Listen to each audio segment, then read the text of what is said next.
He was drawing a line against Trump, that you couldn't be, he said, an Eminem fan and still rock with everything Trump was doing. Now, this Detroit boost would be critical because Harris allies are openly concerned about losing states like Michigan or North Carolina. Trump was there today. And Republican registered turnout also is ticking up in Nevada right now. Again, it's early. We're just following the numbers. You could be a registered Republican and be voting for Harris. But those are signs that the campaign is concerned about. Harris herself doing another interview today, this time with NBC's Hallie Jackson. We are sitting here 2 weeks away from election night. Last election, the former president came out on election night and declared victory before all the votes were counted. What is your plan if he does that again in 2 weeks? Well, let me say this. We've got 2 weeks to go. And I'm very much grounded in the present in terms of the task at hand. And we will deal with election night and the days after as they come. And we have the resources and the expertise and the focus on that as well. So you have teams ready to go? Is that what you're saying? Are you thinking about that as a possibility? Of course. This is a person, Donald Trump, who tried to undo a free and fair election, who still denies the will of the people, who incited a violent mob to attack the United States Capitol, and 140 law enforcement officers were attacked. Some were killed. This is a serious matter. The American people are, at this point, 2 weeks out, being presented with a very, very serious decision about what will be the future of our country. And a stark warning there from Kamala Harris, who also says she's ready in those newsworthy comments to NBC News' Hallie Jackson. Harris's closing argument is also not only hitting that threat, which you just saw again, and she's been doing that really daily, but mixing that with a kind of third-party validation or credibility check for voters who might not already be with her or might still be figuring out where they land in these final 2 weeks. She continues to tout the growing support from Republicans, from the Cheneys, from other GOP lawmakers, from some of those Trump vets who spoke at the DNC, over 100 Republican national security officials who endorsed Harris. And those are important policy figures that, speaking together, might make a point. But many undecided voters may not know them by name. But there are also some well-known people who once called Trump a friend. Geraldo Rivera made these big headlines in endorsing Harris over Trump. His statement on the matter began, "Sore loser."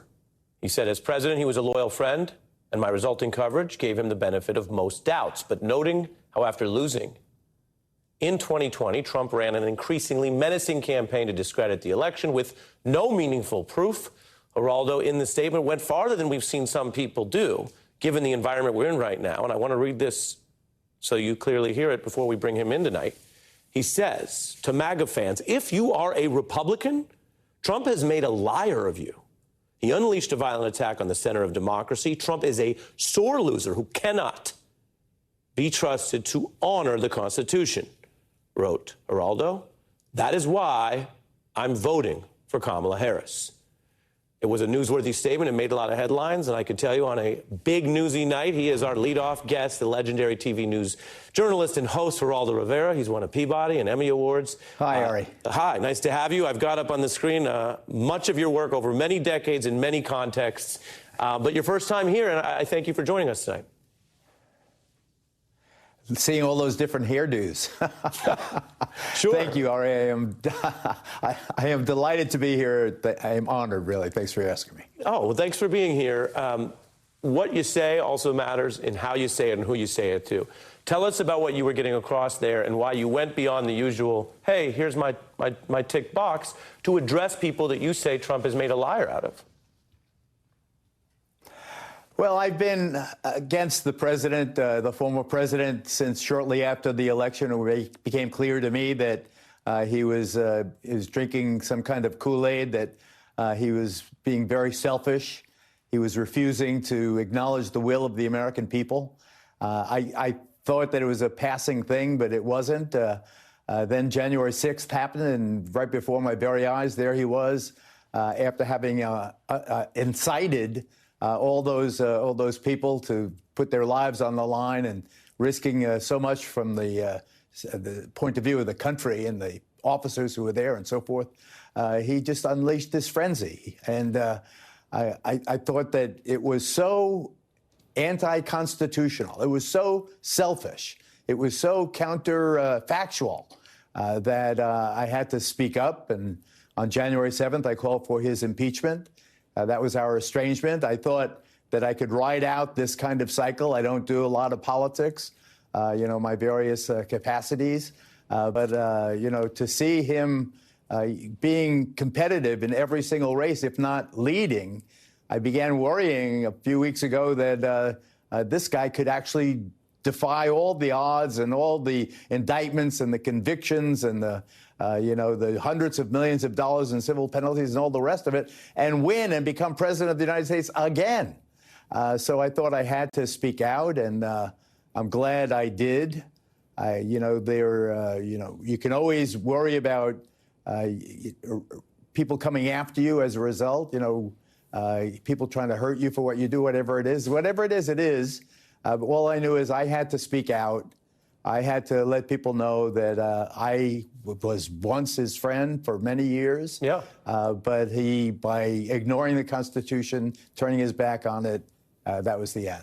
Yeah, and what you're speaking to is a pattern. People who have been able to work with him, you say friend, others would say ally, depending on the more political context, and then they reach this breaking point. And you're now saying very clearly here tonight on the national news, live news, that you don't trust he would honor the Constitution, which is not coming from a place of criticism or reflexive anti-Trump bias. Quite the opposite. It's coming from you knowing him. So I want to draw you out on that point. We have a great team of producers here. You've been on TV a long time. We've pulled together some of your history, and I want to show that for the context that Donald Trump lived on the television and in PR for many decades. So did you, so did some others. And we're in a very strange time, I think we could agree, in politics and media. So I want to go through memory lane, and then on the other side of this, you tell me about how you reached that constitutional judgment. But here's Geraldo over the years. I'm Geraldo Rivera, and you're about to witness a live television event.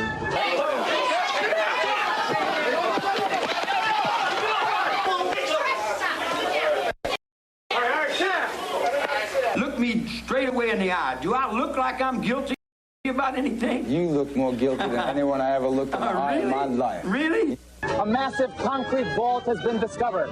Some think it belonged to none other than the notorious Al Capone. Well, tonight, for the first time, that vault is going to be opened live. Hi, everybody. I'm Geraldo Rivera. Tonight, we'll be talking about what most of you have probably been discussing in your homes and around the water coolers in your offices. I am speaking, of course, of the controversial Good Samaritan trial. And what about the defendants, the so-called New York Four? How are they holding up? One of the most well-known and controversial people in the world is in the fight of his life. So how are you doing? I'm doing fine, Geraldo. How are you? Watch it. Get down. Get down.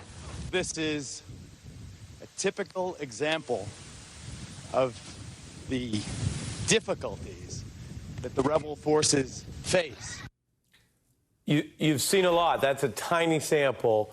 What you've learned through your life in TV and media, and why you came to that conclusion about Trump. Well, Ari, it was very easy for me after he stabbed the Constitution in the back. I really think that the most important person in this country for that cycle of the election was the vice president, Mike Pence. He was so courageous to stand his ground against Trump's bizarre request that he take his symbolic role in the in certifying the electoral vote and stop the certifying of the election. He really tried to put himself above the Constitution. It was such a staggering, such a profound move. It was so damaging. It was so unprecedented. It was so extraordinary. It was very much like Maduro in Venezuela. He wanted the American people to ignore their casting of the ballot and the significant margins by which he had lost the election, and just out of sheer loyalty to him, ignore the 2.5 centuries of the United States existence. It was something that I could not abide. And yes, he has always been very nice to me and my family, and a good friend and a hangout buddy and all the rest of it. That only made it worse, Ari, because for me to take that step, for me to really to get off the couch and say this cannot abide. This has to end right here. What is shocking to me, though, is, as I mentioned at the very top of the program, is that despite all of that, he could still be the 47th president. He could win, and you're also talking about how people should view him, and you know him and you've worked with him. And he's gotten away with a lot by a heck of a lot of people saying he's an entertainer, he doesn't mean it, don't judge him by the standards. You've heard the whole bit about taking him, not literally. So I want to play a contrast of two things. Briefly, you on Celebrity Apprentice, because, of course, Geraldo, I mean, it happened. But then dead serious, the talk about generals and coups and decimating people within this country as the, quote, enemy. First, Apprentice. The pie crust was burnt. That it was burnt, Geraldo. I didn't get a single consumer That's complaint terrible. about the Vortex pie. Okay, what did you think of Geraldo Gilbert as your project manager? I thought he did a great job, unless you thought he did a bad job, in which case he was terrible. Comedians telling jokes on a show, and I don't like my pie crust too burnt either. So that's the joke, right? But you're out here with your credibility. I don't think you stand to gain something in particular out of this. It would have been easier for you to go along with whatever the history was.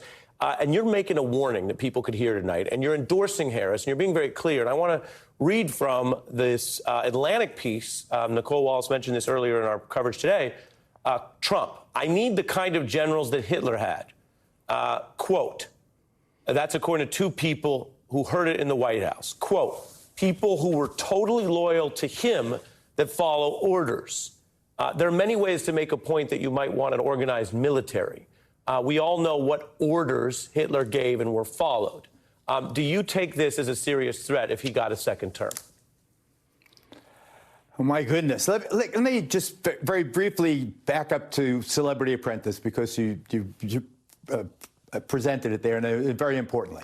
The timing is very important, because Celebrity Apprentice, his last season, ended just before he announced for president. So in my personal point of view, here I was, my hangout buddy was suddenly going to be in the Oval Office, the president of the United States, or running for president of the United States.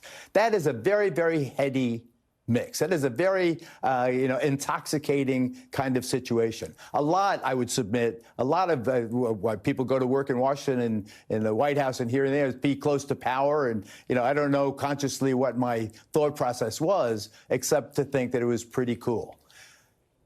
In that mindset, particularly at Fox News, you begin to overlook the things that that are counter narrative to that. Anything that smacks of maybe that's not true. You dismiss charges. I remember he made fun of the handicapped New York Times reporter.